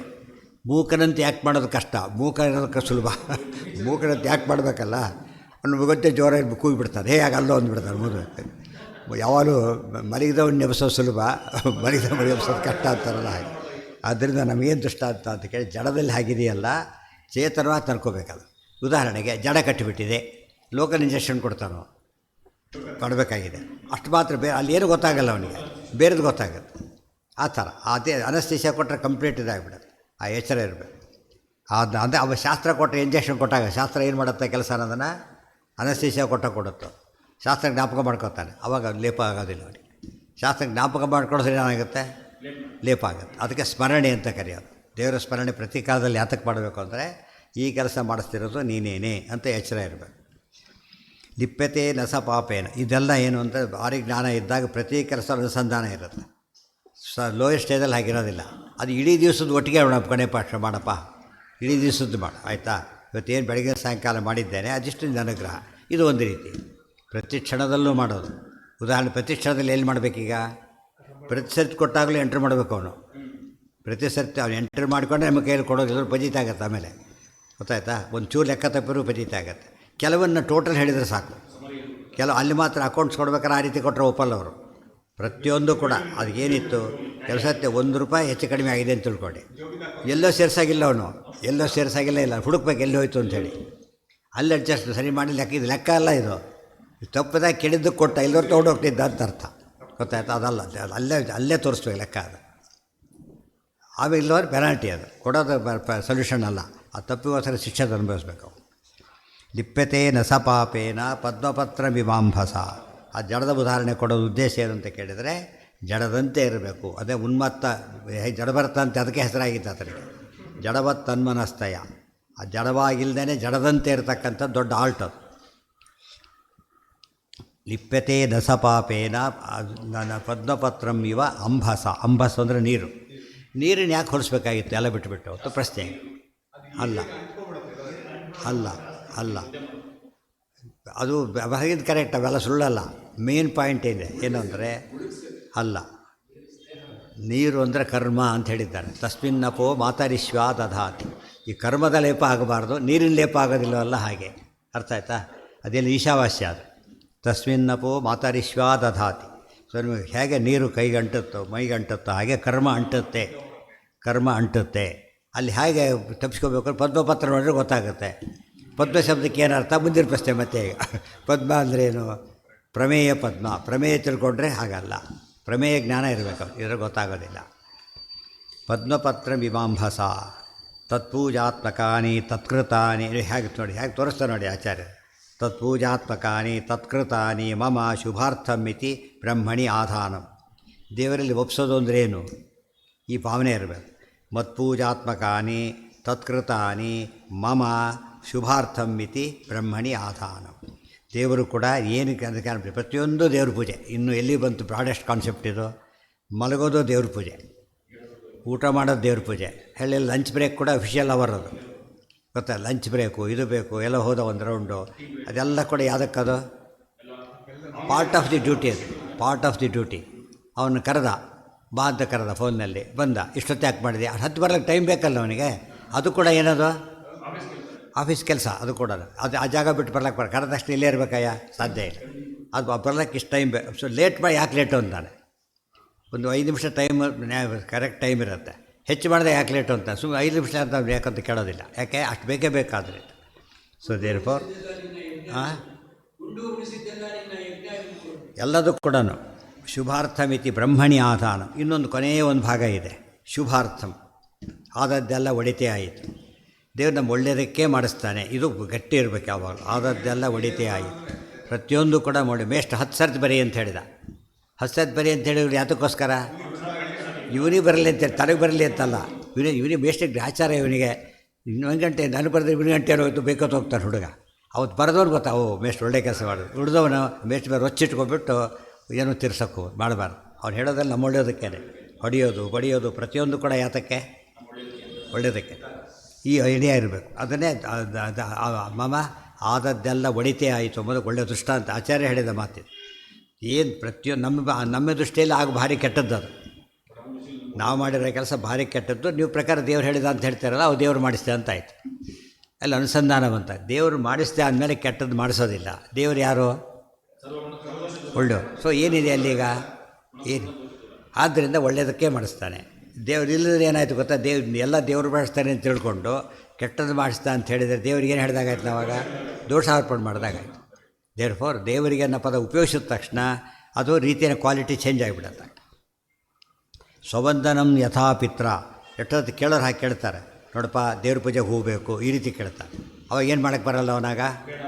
ಅವನಿಗೆ ಒಂದು ಕಮಿಟ್ಮೆಂಟ್ ಶುರುವಾಗುತ್ತೆ. ನಾನು ಯಾವುದೋ ಕೊಡಬಾರ್ದು, ಎಲ್ಲೋ ಮಾಡಿ ಯಾವುದೋ ಹಾರ ಹಾಕಿತ್ತು ಅಂದ್ಕೊಟ್ರು. ಇವಾಗ ಸಮಾರಂಭದಲ್ಲಿ ಮಾಡೋದು ಸಾಮಾನ್ಯ. ಹಾಗೇನೆ ಹಾಕಿರ್ತಾವೆ, 8 ತಂದಿರ್ತಾರೆ, 10 ಜನ ಬಂದುಬಿಡ್ತಾರೆ. ಮುಂದಿನಿಂದ ಹಾಕಿ ಹಿಂದಿನ ದೇಶಕೊಂಡು ಹೋಗ್ತಾರೆ. ಬಂದು ಸ್ವಲ್ಪ ನಿಮ್ಮ ಮಾಲೆ ಕೊಡಿ, ಹಾರ ಕೊಡಿ ಅಂತ. ಯಾಕೆ ಅವ್ರಿಗೆ ಹಾಕಿರ್ಬೇಕು ಅಂತ ಕೇಳಿ. ಆಮೇಲೆ ನಮಗೆ ಯಾರಿಗೆ ಹಾಕಿದ್ದೆ ಅಂತ ಕೇಳಬೇಕಾಗ. ನಮಗೆ ಯಾರದು ಹಾಕಿದ್ದೀರಿ ಹಿಂಗಾಗಿದ್ದರೆ ಅದಕ್ಕೆ ಎಲ್ಲ ಹಾರ ಹಾಕ್ಸೋಬೋದಿಲ್ಲ, ಏನೇ ಇಟ್ಕೊ ಅಂತ ಹೇಳ್ಬಿಡ್ತಾ. ಹಾಕಿ ಆಮೇಲೆ ಇಸ್ಕೊಳ್ಳೋದಕ್ಕಿಂತ ಹಾಕ್ಸ್ಕೊಳ್ಳೋದಿರೋದೇ ವಾಸಿ ಅಂತೇಳಿ. ಕಾರಣ ಏನು ಅಂದರೆ ಅಲ್ಲಿ ಏನಾಯ್ತು, ಅಲ್ಲಿ ಕ್ವಾಲಿಟಿ ಬರಲಿಲ್ಲ. ದೇವರಿಗೆ ಅಂತ ಹೇಳಿದ ದೇವರಿಗೋಸ್ಕರ ಮಾಡ್ತೇವೇನೆ, ಆ ಮಾಡೋ ರೀತಿ ಚೇಂಜ್ ಆಗಿಬಿಡುತ್ತೆ ಇಮಿಡಿಯೇಟ್ಲಿ. ನಮಗೋಸ್ಕರ ಮಾಡ್ಕೊತೀವಿ ಅಂದ್ರೆ ಏನು ಮಾಡ್ಬೋದು ನಾವಾಗ? ಈಗ ದೇವ್ರ ಕೆಲಸ ಅದು. ಆಫೀಸ್ ಅವರ್ ಹೋದಾಗ ಹೋಗ್ತಾನೆ, ಸಂಧ್ಯಾ ಕರೆಕ್ಟ್ ಸಂಧ್ಯಾವನೆ ಎಷ್ಟು ಜನ ಸಂಧ್ಯಾವನೆ ಮಾಡೋರೇ ಕಡಿಮೆ, ಸಕಾಲಕ್ಕೆ ಮಾಡೋರು ಎಷ್ಟು ಜನ ಸಿಗ್ತಾರೆ ನಿಮಗೀಗ? ಯಾಕೆಂದರೆ ಆ ಟೈಮಿಗೆ ಮಾಡ್ಬೇಕು ನಾವು ಅದನ್ನು. ಆಫೀಸಿಗೆ 10 ಗಂಟೆಗೆ ಹೋಗಿ ಆಫೀಸ್ಗೆ 12 ಗಂಟೆಗೆ ಹೋಗಿ ಏನಂತ ಲೀವ್ ಹಾಕೊತಾರೆ ಅಷ್ಟೇ. ಲೇಟಾಗಿ ಹೋಗಕ್ಕೆ ಬರೋದಿಲ್ಲ. ಅವನು ಕಾರಣ ಕೊಟ್ಟ, ಈಗ ಹೀಗಾಯಿತು ದಾರಿಯಲ್ಲಿ, ಅದು ವ್ಯಾಲಿಡ್ ಆಗಿತ್ತು, ಒಪ್ಕೊತಾನೆ. ಎಲ್ಲರೂ ಒಪ್ಪೋದಿಲ್ಲ. ಆ ದೃಷ್ಟಿಯಲ್ಲಿದ್ದರೆ ಇನ್ವ್ಯಾಲಿಡ್ ಅದು. ಆ ದೃಷ್ಟಿಯಲ್ಲಿ ಏನು ಮಾಡಬೇಕಾಗ, ಸಂಧ್ಯಾವಂದನೆ ಒಂದು ಮಾಡಲೇಬೇಕಾದ ಕರ್ತವ್ಯ ಅಂತ ಗೊತ್ತಾದರೆ ಆಗ ಅವನು ಹೇಗೆ ಮಾಡ್ತಾನೆ, ಬಿಡೋದಿಲ್ಲ. ಇವತ್ತು 190 ಜನ 99 ಜನ ಹಾಗೆ ಮಾಡೋದೇ ಇಲ್ಲ ಅಂತ ಕೇಳಿದರೆ ಅದು ದೇವ್ರ ಕೆಲಸ ಅಂತ ಗೊತ್ತಿಲ್ಲ. ಅದೇ ಸಮಸ್ಯೆ. ಶುಭಾರ್ಥಮಿತಿ ಬ್ರಹ್ಮಣಿ ಆಧಾನಂ. ಈ ಆಸ್ಪತ್ರೆ ನರ್ಸ್ಗಳೆಲ್ಲ ಇರ್ತಾರಲ್ಲ, ಅವ್ರು ಇಷ್ಟೊತ್ತು ಕೊಡಬೇಕು ಅಂತ ಹೇಳಿಬಿಟ್ಟಿರ್ತಾರೆ. ಮತ್ತು ರೋಗಿ ತೊಗೊಳಕ್ಕೆ ಬರೋದಿಲ್ಲ, ಫುಲ್ಲಾದ ಜವಾಬ್ದಾರಿ ಅವರಿಗೆ. ಮತ್ತು ಆ ಟೈಮಿಗೆ ಬಂದು ಕೊಡಲೇಬೇಕಾದ್ರೆ, ಇಲ್ಲ ದೊಡ್ಡ ಸ್ವಲ್ಪ ಹೆಚ್ಚು ಕಡಿಮೆ ಅವ್ರು ದೊಡ್ಡ ಅಪಾಯ ಕಾದಿರುತ್ತೆ. ಅದೆಲ್ಲ ಅರ್ಥ ಅವ್ರಿಗೆ ಗೊತ್ತವ್ರಿಗೆ. ಯಾಕೆ ಆಫೀಸಲ್ಲಿ ಕೆಲಸ ಮಾಡ್ತಾ ಇದ್ದೇನೆ, ಈ ಕೆಲಸ ಮಾಡದೆ ಹೋದರೆ ಪೇರೆಂಟ್ಗೆ ಅಪಾಯ ಆಗುತ್ತೆ, ನನ್ನ ಕೆಲಸಕ್ಕೆ ಅಪಾಯ ಬರುತ್ತೆ ಅಂತೇಳಿ ಎಚ್ಚರ ಇರುತ್ತೆ. ಆ ಭಾವನೆ ಇರಬೇಕು. ಸ್ವವಂದನಂ ಬ್ರಹ್ಮಣಿ ಆಧಾನಂ ಸ್ವಾತಂತ್ರ್ಯ ಅಭಾವಾಪೇಕ್ಷೆಯೈವ ಜೀವಸ್ಯ ಅಕರ್ತೃತ್ವ. ಜೀವನ ಕರ್ತೃತ್ವ ಇಲ್ಲ ಅಂತ ತಿಳ್ಕೊಳ್ಳೋಕೆ ಹೋಗಬೇಡಿ. ಸ್ವಾತಂತ್ರ್ಯ ಇಲ್ಲ ಅಂತ ಅಷ್ಟೇ ತಿಳ್ಕೊಳ್ಳಿ. ಮತ್ತೆ ಮತ್ತೆ ಅನೇಕ ಸರ್ತಿ ಹೇಳ್ತಾರೆ ಕರ್ತೃತ್ವನೇ ಇಲ್ಲ ಅಂತ ನಿಮಗೆ ಅನೇಕ ಪ್ರಶ್ನೆಗಳಿಗೆ ಉತ್ತರ ಏನು ಅಂದರೆ ಕರ್ತೃತ್ವ ಇಲ್ಲ ಅಂತ ತಿಳ್ಕೊಂಡಿದ್ದೇ ಉತ್ತರ ಆಗಿತ್ತು. ತಪ್ಪದು. ಸ್ವಾತಂತ್ರ್ಯ ಇಲ್ಲ ಅಂತ ತಿಳ್ಕೊಂಡು ಹೇಳಬೇಕು. ಅದಕ್ಕೆ ಕರ್ತ ಶಾಸ್ತ್ರಾರ್ಥವತ್ವ ಸೂತ್ರ ಅದು. ಜೀವನ ಕರ್ತೃತ್ವ ಇದೆ ಅಂತ ವೇದವ್ಯಾಸದೇವರೇ ಹೇಳ್ತಾ ಇದ್ದಾರೆ. ಸಾಕ್ಷಾತ್ ಭಗವಂತನೇ ನಿಮ್ಮ ಕರ್ತೃತ್ವ ಇದೆ. ಏನು ಕರ್ತೃತ್ವ ಇದೆ? ಪರಾಧೀನಕ ಸ್ವಾತಂತ್ರ್ಯ ಕರ್ತೃತ್ವ ಇಲ್ಲ. ಈಗ ಹೋಗಿ ದುಡ್ಡು ಇಸ್ಕೊಂಡು ಬಾ ಕೊಟ್ಟಾಗ ಅಷ್ಟೆ ಹೋಗಿ ಬರೋದು ಅವ್ರಿಗೆ ಕೆಲಸ. ಈಗ ಎಲ್ಲೂ ಹೋಗಾಗಿಲ್ಲ. ಅಲ್ಲಿ ಇಲ್ಲ ಅಂತ ಹೇಳೋಕ್ಕೊಂಡು ಬೆಳಿಗ್ಗೆ ಹೋದ ಸಾಯಂಕಾಲ ಇಲ್ಲ ಅಂತ ಹೇಳಬಾರ್ದು. ಒಂದು ಆಫ್ಟರ್ ಟೈಮ್ ಇರೋದು ಅಷ್ಟರಲ್ಲಿ ಹೇಳಬೇಕೆ ಹೊರತು ಬೇರೆ ಹೇಳಬಾರ್ದು. ಇಷ್ಟೇ ಅವ್ರಿಗೆ ಕೆಲಸ. ಸ್ವಾತಂತ್ರ್ಯ ಇಲ್ಲ. ಹಾಂ ಕಿಂಚಿತ್ ಕರೋಮಿ ನೈವ ಕಿಂಚಿತ್ ಸ್ವಾತಂತ್ರ್ಯೇಣ ಕರೋಮಿ ಸೇರಿಸ್ಕೋಬೇಕಾದ್ರೆ. ನಾಹಂಕರ್ತ ಅಂತ ಹೇಳೋ ಮಾತಿಗೆ ನಾಹಂ ಸ್ವತಂತ್ರ ಕರ್ತ ಅಂತ ತಿಳ್ಕೊಬೇಕೆ ಹೊರತು ಕರ್ತೃವೇ ಇಲ್ಲ ಅಂತ ಅರ್ಥ ಅಲ್ಲ ಅದಕ್ಕೆ. ಯಾಕೆ ಅಲ್ಲಿ ಹೇಳಲಿಲ್ಲ? ಮುಂದೆ ನೆಕ್ಸ್ಟ್ ವರ್ಡೇ ಇದೆ ಹರಿಕರ್ತ ಅಂತ ಅಲ್ಲೇ ಇರೋದ್ರಿಂದ ಹೇಳಲೇ ಇಲ್ಲ. ಒಂದೇ ಪ್ರಸಂಗ ಬಂದು ಹೇಳ್ತಾಯಿದ್ರು. ಮುಂದೆ ಹೇಗೋ ಉತ್ತರ ಇರೋದು. ಇವರು ನಾನು ಮಾಡಿಲ್ಲ ಇವರು ಮಾಡಿದರು, ಮತ್ತು ನಾನು ಮಾಡಿಲ್ಲ ಅಂತ ನಾನು ಯಾಕೆ ಹೇಳ್ತೀನಿ? ಇವ್ರು ಮಾಡಿದ್ರೆ ಹೇಳ್ತಿದ್ದೀನಲ್ಲ ಅಷ್ಟೇ.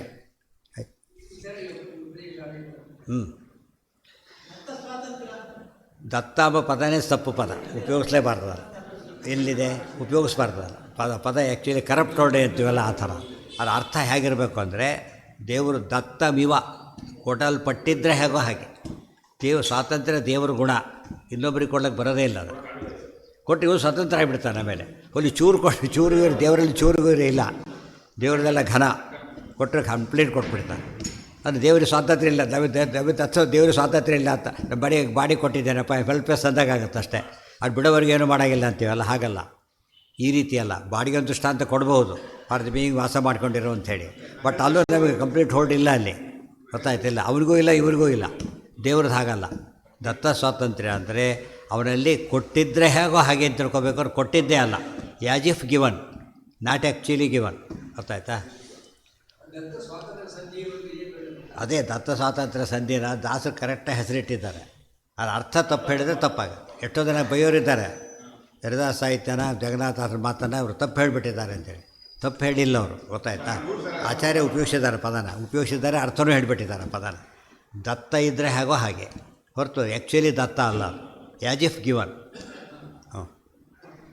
ತತ್ಪೂಜಾತ್ಮಕಾನಿ ತತ್ಕೃತಾನಿ ಮಮ ಶುಭಾರ್ಥಂ ಮಿತಿ ಬ್ರಹ್ಮಣಿ ಆಧಾನಂ ಮೇಷ್ಟ್ರ ಹಳ್ಳಿಗಳೆಲ್ಲ ಏನು ಮಾಡ್ತಿದ್ರು ಮೊದಲೆಲ್ಲ ಅಂದರೆ ಹುಡುಗರನ್ನ ಕೆಲಸ ತಾವೇ ಹೊಡಿತಿದ್ರು, ಇನ್ನೊಬ್ಬ ಹುಡುಗಲ್ಲಿ ಹೊಡಿಸ್ತಿದ್ರು. ನೀರು ಅವ್ರ ಕೆನ್ನೆ ಹೊಡಿ ಅಂತೇಳಿ. ಗೊತ್ತಾಯ್ತಾ? ಅವ್ನು ಹೊಡೆದಾಗ ಏನು ಮಾಡಬಾರ್ದು ಅವನು, ಅವನಿಗೆ ಗೊತ್ತು ಇವ್ರು ಹೊಡೆದ ಅಂತ ಅನ್ಕೊಂಬೋದಿಲ್ಲ ಅವನು. ಗೊತ್ತಾಯ್ತು? ಮೇಷ್ಟ್ರು ಹೊಡಿಸಿದ್ರು ಅಂತ ಹೇಳ್ಬಿಟ್ಟು. ಮೇಷ್ಟ್ರು ಬೇಡ ಜಾಸ್ತಿ ಸಿಟ್ಟು ಬರುತ್ತೆ. ಯಾಕೆ ವಿಕೆಟ್ ಹೊಡಿತಾರೆ ಅವಮಾನ ಬೇರೆ ಮಾಡಿಸ್ತೆ ಅಂತ ಹೇಳ್ಬಿಟ್ಟು. ಇವ್ರ ಮೇಲೆ ಸಿಟ್ಟು ಬರೋದಿಲ್ಲ. ಯಾಕೆಂದರೆ ಅವ್ನು ಸ್ವತಂತ್ರನಲ್ಲ. ಅವನು ಒಂದೇ ಏಟು ಅಂತ ಹಾಕಿದ ಎರಡು ಏಟು ಹಾಕಿಬಿಟ್ರೆ ಅವನ ಅಪರಾಧ ಆಗುತ್ತೆ. ಒಂದು ಎರಡು ಏಟು ಹಾಕಿದರೆ ಇವನು ಎರಡನೇ ಏಟು ಇವಂದು ಸ್ವತಂತ್ರ ಉಪಯೋಗಿಸ್ತಾರೆ. ತಪ್ಪಾಯ್ತು. ಮೊದಲೇ ಏಟಿಗಿಲ್ಲ. ಕೆಲವು ತಪ್ಪು ತಿಳ್ಕೊಂಡು ಆಮೇಲೆ ಹೊಡೆದಿಯಲ್ಲ ಆಮೇಲೆ ಹೊರಗೆ ಬಂದು ನೋಡ್ಕೊತೀನಿ ನೀನು ಅಂತ, ಅದು ತಪ್ಪು. ಅವ್ನು ಹೇಳಬಾರ್ದಾಗೆಲ್ಲ. ಅದಕ್ಕೆ ಸೀತಾದೇವಿ ಹೇಳ್ತಾರೆ ಮಾತನ್ನು. ಹನುಮಂತ ತೋರಿಸಿ ಪರೀಕ್ಷೆ ಮಾಡೋಕ್ಕೋಸ್ಕರ ಸೀತಾದೇವಿ ಸೀತಾಕೃತಿ ಕರ್ಕೊಂಡು ಮುಗೀತು. ರಾವಣ ಸತ್ತೋದಾಗ ಕರ್ಕೊಂಡು ಹೋಗ್ಬೇಕೀಗ. ಆವಾಗ ಹೇಳ್ತಾರೆ, ಕರ್ಕೊಂಡು ಹೋಗ್ತಾ ಬಂದುಬಿಟ್ಟು ಇಷ್ಟು ಚೆನ್ನಾಗಿ ಓಡಾಡಿಸಿದ್ದಾರೆ ಭಾರಿ ನಿನ್ನ, ಒಂದೇಟು ಹಾಕಿಬಿಡಲ್ಲ ಅಂತ ಕೇಳ್ತಾರೆ. ಗೊತ್ತಾಯ್ತಾ? ಹೊಡೆದು ಹಾಗೆಲ್ಲ ಮಾಡಬಾರ್ದು ಅಂತ ಹೇಳ್ತಾರೆ. ಪಾಪ ಅವನು ಯಜಮಾನ್ ಹೇಳಿದ ಕೆಲಸ ಮಾಡಿದ್ದಾರೆ ಅಷ್ಟೇ. ಪಾಪ ಅವರೆಲ್ಲ ಹಾಗೆಲ್ಲ ಶಿಕ್ಷೆ ಕೊಡಬಾರ್ದು. ಇದೆಲ್ಲ ರಾವಣದ ತಪ್ಪು, ಇವ್ರ ತಪ್ಪು ಅಲ್ಲ. ಗೊತ್ತಾಯ್ತಾ? ಎಷ್ಟು ಪಾಯಿಂಟ್ ಇದೆ. ಆಗ ಹೇಳ್ತಾನೆ ನಮ್ಮ ಸೈಕಾಲಜಿ ಇರುತ್ತೆ. ಹೊಡೆದು ತಿರುಗಿ ಹೊಡಿಬೇಕು ಅವನ ಕೆಲಸ ಅಲ್ಲ ಅದು. ಇವತ್ತೆಷ್ಟೋ ನೋಡಿ ಕೇಸ್ಗಳು ಬರುತ್ತಲ್ಲ, ಹಾಕ್ತಾರಲ್ಲ, ಕೆಲಸ ಸುಳ್ಳೋದು ಪ್ರೂವ್ ಆಗಿಬಿಡತ್ತೆ. ಅದು ಆಗೇನು ಕೊಡಬೇಕು? ಅವ್ರಿಗೆ ಶಿಕ್ಷೆ ಕೊಡಬೇಕಾ? ಈಗ ಏನು ಕೊಡಬೇಕೀಗ? ಆ್ಯಕ್ಚುಲಿ ಯಾರಿಗೆ ಶಿಕ್ಷೆ ಇದ್ದರೆ ಅಪರಾಧ ಯಾರೂ ಮಾಡೋದೇ ಇಲ್ಲ. ಸುಳ್ಳು ಸಾಕ್ಷಿ ಹೇಳಿದು ಶಿಕ್ಷೆ ಕೊಡೋ ಅಭ್ಯಾಸ ಮಾಡಿಬಿಟ್ರೆ ಸುಳ್ಳು ಸಾಕ್ಷಿ ಬರೋದೇ ಇಲ್ಲ. ಅದೇ ರೀತಿಯಲ್ಲಿ ಸುಳ್ಳು ಕೇಸ್ ಹಾಕಿದ್ಮೇಲೆ ಶಿಕ್ಷೆ ಕೊಟ್ಟುಬಿಟ್ರೆ ಯಾರು ಸುಳ್ಳು ಕೇಸ್ ಹಾಕೋದೇ ಇಲ್ಲ. ಇವತ್ತು 190 ಪಾಲಿಕೆ ಸುಳ್ಳು ಇರ್ತಾವೆ. ಗೊತ್ತಾಯ್ತಾ? ಅವನಿಗೆ ಟೈಮ್ ತೊಗೊಳಕ್ಕೋಸ್ಕರ ಸುಳ್ಳು ಹಾಕಿಬಿಡ್ತಾರೆ. ಅದು ದುಡ್ಡು ಕೊಟ್ಟು ಸರಿನೂ ಮಾಡಿಸ್ಕೊಂಡ್ಬಿಡ್ತಾನೆ. ಕೊನೆಗೆ ಹಾಗೆ ಮಾಡಬಾರ್ದು. ಅವಾಗ ಕೇಸ್ ಬರೋದೇ ಇಲ್ಲ. ಶಿಕ್ಷೆ ಕೊಟ್ಟ ಸುಳ್ಳು ಇವತ್ತು ಲಕ್ಷಾಂತರ ಕೇಸ್ ಬಾಕಿ ಇದೆ, ಕೋಟ್ಯಂತರ ಕೇಸ್ ಬಾಕಿ ಇದೆ. ಎಲ್ಲ ಸ್ಟೆಪ್ನಲ್ಲೂ ಮೋಸ ಮಾಡೋಕ್ಕೆ ಅವಕಾಶ ಇರ್ತದೆ. ಕೆಲವು ಅಡ್ವಾಂಟೇಜ್ ತೊಗೊಂಡ್ಬಿಡ್ತಾರಲ್ಲ, ಅದು ಪ್ರಶ್ನೆ ಬರೋದಿಲ್ಲ. ಅವ್ನು ಅದ್ರ ಗಾಬರಿ ಆಗ್ತಿರ್ತಾನೋ ಅವನು. ಇವ್ರ ಪರ ಜಡ್ಜ್ಮೆಂಟ್ ಬಂದರೆ ಇವನು ಒಳಗೋದ ಅಂತ ಅರ್ಥ. ಹೋಗಲೇಬೇಕೀಗ. ಅದು ಪರಮಾತ್ಮನ ನ್ಯಾಯ. ಅವಾಗ ಅಧ್ಯಾತ್ಮ ಮೋಸ ಮಾಡೋಕ್ಕೆ ಬರೋದಿಲ್ಲ, ಅಲ್ಲಿ ಮೋಸ ಆಗತ್ತೆ. ಅದ್ಮೇಲೆ ಕಾನೂನು ಮಾಡಲಿ ನೋಡೋಣಂತೆ ಏನಾಗುತ್ತೆ. ಈ ಸುಳ್ಳು ಸಾಕ್ಷಿ ಸುಳ್ಳು ಕೇಸು ಎರಡು ಹಾಕಿದರೆ ಅಲ್ಲಲ್ಲೇ ಸಾಲ್ವ್ ಆಗಿಬಿಡುತ್ತೆ. ಆಮೇಲೆ ಅವತ್ತಿ ರೂಲ್ ಮಾಡಲಿ ಅವತ್ತೇ ಅರ್ಧಕ್ಕೂ ಎಷ್ಟು ಕೇಸು ಹೋಗಿಬಿಡ್ತವೆ. ನಾಳೆ ಇದು ಮಾಡ್ತೀವಿ ಅಂದರೆ ಒಂದು ವಾರ ಟೈಮ್ ಕೊಡ್ತೀವಿ ವಾಪಸ್ ತೊಗೊಳಕ್ಕೆ ಅಂತ ಹೇಳಿಬಿಡಿ, ಎಲ್ಲ ಕೇಸು ವಾಪಸ್ ಕೆಲಸ ಇಲ್ದಷ್ಟು ಕೊಟ್ಬಿಡ್ತಾರೆ. ಆ ಥರ ಆಗಿಬಿಡೋದು. ನಮ್ಮ ಲೂಪ್ ಹೋಲ್ಸನ್ನು ನೋಡ್ಕೊಂಡು ಜನ ಮೋಸ ಮಾಡ್ತಾರೆ. ಅವಾಗ ಅದಿರಬಾರ್ದು. ಯಾರಿಗೆ ಅಂದರೆ ನ್ಯಾಯ ಕೊಡಿಸೋದಕ್ಕಿರಬೇಕು, ದುಡ್ಡು ತೊಗೊಳಕ್ಕಿರಬಾರ್ದು. ಒಳ್ಳೆ ಲಾಯರ್ ಖುಷಿ ಪಡ್ತಾರೆ. ಎಷ್ಟೋ ಜನ ಲಾಯರಾಗಿ ಕೆಲಸಕ್ಕೆ ಸೇರಿದವರು ರಿಸೈನ್ ಮಾಡಿದವರು ಇದ್ದಾರೆ. ಒಂದು ನೋಡಿದ್ದಾರೆ ಕೇಸನ್ನು, ಅವನಿಗೆ ಗೊತ್ತು ಪೂರ್ತಿ ತಪ್ಪು ಕೇಸು ಅಂತೇಳಿ. ಈವನೂ ದುಡ್ಡು ಬರುತ್ತೆ ನಾಳೆ ನಾವು ಆಮೇಲೆ ಕೆಲಸನೇ ಬೇಡ ಅದು ಬಿಟ್ಬಿಟ್ಟು ಬೇರೆ ಕೆಲಸಕ್ಕೆ ಹೋಗ್ಬಿಟ್ಟೆ. ಈ ಕೆಲಸನೇ ಬೇಡ ನನಗೆ, ಗೊತ್ತಾಯ್ತಾ. ಒಂದು ಎಲ್ಲ ಒಳ್ಳೆ ಕೇಸ್ ಬರೋದಿಲ್ಲ. 50-50 ಅಲ್ಲ, ಇವು ಕೆಟ್ಟ ಜಾಸ್ತಿ ಬರೋದು ಸಾಮಾನ್ಯ. ಆದ್ದರಿಂದ ಹೋಯ್ತು ನನಗೆ. ಇವೆಲ್ಲ ಶಾಸ್ತ್ರನ ಅಪ್ಲೈ ಮಾಡಿಕೊಂಡ್ರೆ ಆವಾಗ ಸಮಾಜಕ್ಕೆ ಏನು ಉಪಯೋಗ. ಸುಮ್ಮನೆ ಓದ್ತಾ ಕೂತಿರ್ತಾರೆ, ಟೈಮ್ ಪಾಸ್ ಅಲ್ಲ ಅದು. ಅದನ್ನ ಅರ್ಥ ಮಾಡ್ಕೊಂಡಾಗ ಎಷ್ಟು ಉಪಯೋಗ ಆಗುತ್ತೆ ನೋಡಬೇಕು. ಟೈಮ್ ಪಾಸ್ಗೆ ಔಷಧಿ ತೊಗೋತಾರೆ ಯಾರಾದರೂ. ಸ್ವಾತಂತ್ರ್ಯಾಭಾವ ಅಪೇಕ್ಷೆಯೈವ ಜೀವಸ್ಯ ಅಕರ್ತೃತ್ವ. ಈ ಪದ ಎಲ್ಲಿ ಸೇರಿಸ್ಕೋಬೇಕಿದ್ರೆ ಭಾಷೆಗೆ ಸೇರಿಸ್ಕೋಬೇಕು. ಅದು ಕರ್ತೃತ್ವ ಅಧಿಕಾರಕ್ಕೆ ಸೇರಿಸ್ಕೋಬೇಕಿದ್ರೆ. ಅದಕ್ಕೇನೆ ಗೀತಾ ಬ್ರಹ್ಮಸೂತ್ರ ಏನವೆರಡೂ ಕೂಡ ಜೊತೆಗಿರ್ತಕ್ಕ ವರ್ತಗಳು, ಕಂಪೇನಿಯನ್ ವರ್ಕ್ಸ್ ಅವೆಲ್ಲ ಕೂಡ ಎಲ್ಲವೂ ಕೂಡ ಪ್ರತಿಯೊಂದು ಶಾಸ್ತ್ರ ಒಂದಕ್ಕೊಂದು ಏನಾಗುತ್ತೆ. ಇಲ್ಲಿ ಮುಂದೆ ಹೇಳ್ತಾರೆ ಬ್ರಹ್ಮಸೂತ್ರ ಪದ ಇವತ್ತು ಇದರಲ್ಲೇ ಗೀತೆಯಲ್ಲೇ ಬರುತ್ತೆ. ಮತ್ತು ಅಲ್ಲಿ ಸ್ಮೃತಿ ಅಂತ ಗೀತೆ ರೆಫರ್ ಮಾಡ್ತಾರೆ. ಪ್ರತಿಯೊಂದು ಶಾಸ್ತ್ರನೂ ಇಂಟರ್ಲಿಂಕ್ಡ್ ಅವೆಲ್ಲ ಕೂಡ. ಆ ರೀತಿ ಓದಿದಾಗ ನಿಮ್ಗೆ ಏನಾಗುತ್ತೆ, ಎರಡೂ ಅರ್ಥ ಆಗುತ್ತೆ. ಬ್ರಹ್ಮಸೂತ್ರ ಅರ್ಥ ಆಗುತ್ತೆ, ಇದು ಅರ್ಥ ಆಗುತ್ತೆ. ಅದನ್ನೇನದು ಅದ್ರ ತಕ್ಷಣ ಜ್ಞಾಪಕ ಆಗುತ್ತೆ, ಎಲ್ಲಿ ನೋಡಬೇಕು ಅಂತ ಗೊತ್ತಾಗುತ್ತೆ. ರೆಫರೆನ್ಸ್ ಕ್ಲಿಯರ್ ಮಾಡ್ಕೊಂಬಿಡ್ಬೋದು. ಅದೇ ಗಂಟೆ ಬಿದ್ದು ಬಿಡ್ತಾರಲ್ಲ, ಗಲಾಟೆ ಮಾಡಿದ್ದೆ ಮುಂದಕ್ಕೆ ಹೋಗೋದೇ ಇಲ್ಲ. ಹೇಳಿದ್ದೇನೋ ಅವ್ರು ಯಾತಕ್ಕ ಚಂದ್ರಿಕಾಚಾರ್ಯ ಆದರು ಅಂದರೆ ಇವೆಲ್ಲ ಗೊತ್ತಿಲ್ಲದ್ರೆ ಆಗಲಿಕ್ಕೆ ಸಾಧ್ಯ ಇರಲಿಲ್ಲ. ಸ್ವವಂದನಂ ನಿತ್ಯದ ಜಡದ ಎಕ್ಸಾಂಪಲ್ ಅಂತ ಹೇಳಿದ್ರಲ್ಲ, ಈಗ ಚೇತನದ ಎಕ್ಸಾಂಪಲೇ ಕೊಡ್ತಾರೆ. ಈಗ ಅದಕ್ಕೆ ಚೇತನದ ಎಕ್ಸಾಂಪಲ್ ಹೇಗೀಗ ಸ್ವವಂದನಂ ಯಥಾ ಪಿತ್ರ ಕಾರಿತಂ ಶಿಶುಕರ್ತೃಕಂ ಏವಂ ಪೂಜಾ ವಿಷ್ಣುಧೀನ ಭವೇ ಜೀವಕೃತ ಇತ್ಯಪಿ ಇತಿ ಪ್ರವೃತ್ತೆ.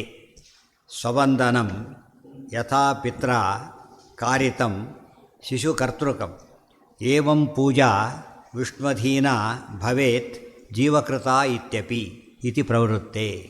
ಎಷ್ಟು ಒಳ್ಳೆಯ ಶ್ಲೋಕ ನೋಡಿ ಹೇಗಿದೆ.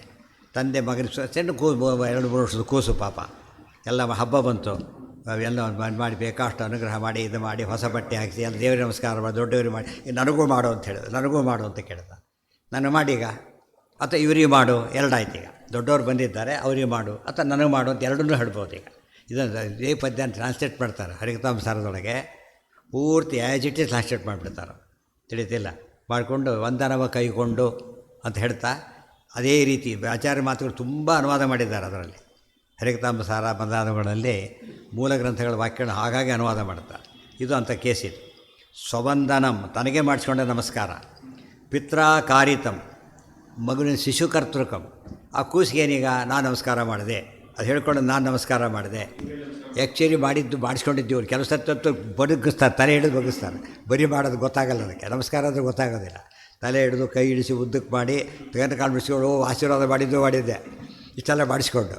ಆದರೆ ಅದು ಇಷ್ಟ ಆದರೂ ಕೂಡ ಏನು ಹೇಳ್ತಾನೆ, ನಾನು ಮಾಡಿ ಅದು ಇವರು ಕೂಡ ನಾವು ಕೂಸು ಮಾಡಿದ್ದು ನೋಡಿದಿರಾ ಅಂತ ಹೇಳ್ತಾರೆ. ಮತ್ತೆ ನಾವು ಕೂಸು ಮಾಡಿದ್ದು ನೋಡಿದಿರಾ, ತಾನೇ ಮಾಡಿಸ್ಕೊಂಡಿರೋದು. ಇದೇನಿದೆ ಆ್ಯಕ್ಚುಲಿ ಏನಿದೆ ಇಲ್ಲಿ, ಅದು ಕರ್ತೃತ್ವ ಇದೆಯೋ ಇಲ್ಲವೋ ಇದೆ, ಸ್ವಾತಂತ್ರ್ಯ ಇಲ್ಲ. ಅದೇ ರೀತಿಯೇ ಇಲ್ಲಿ ಜಡ ಪದಾರ್ಥ ಬರಲಿಲ್ಲ. ಇಲ್ಲಿ ಏನು ಬಂತಿಲ್ಲಿ ಚೇತನನೇ ಬಂತು. ಆದ್ದರಿಂದ ನಾವು ಎರಡು ಕಡೆ ಅದು ಕೊಟ್ಟರು ಇದು ಕೊಟ್ಟರು. ಅಲ್ಲಿ ಹೇಗೆ ತೊಗೊಂಡ್ರು ಅಂದರೆ ಜಡ ಇದ್ದಷ್ಟು ರೀತಿ ನಿರ್ಲಿಪ್ತನಾಗಿರುವಂಥ ಎಕ್ಸಾಂಪಲಲ್ಲಿ. ಇಲ್ಲಿ ಶಿಶುವಿನಂತೆ ಪರಾಧೀನತ ಚಿಂತೆ ಇರಲಿ ಅಂತ ಇಲ್ಲಿ ಹೇಳಿದರು.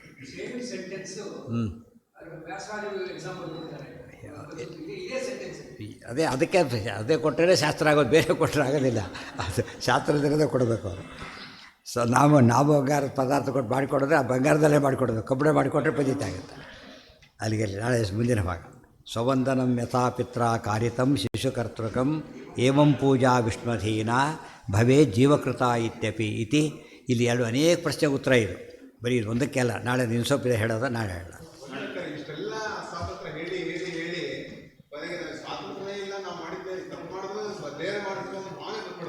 ಯಾಕೆ ಬರುತ್ತೆ ಅರ್ಥ ಆಗಿಲ್ಲ ನಮಗೆ. ಅಷ್ಟೇ ಅನುಭವಿಸಿದಾಗ ಗೊತ್ತಾಗುತ್ತೆ. ಅನುಭವಿಸಿದಾಗ ಎರಡೂ ಸತ್ಯ ಅಂತ ಗೊತ್ತು.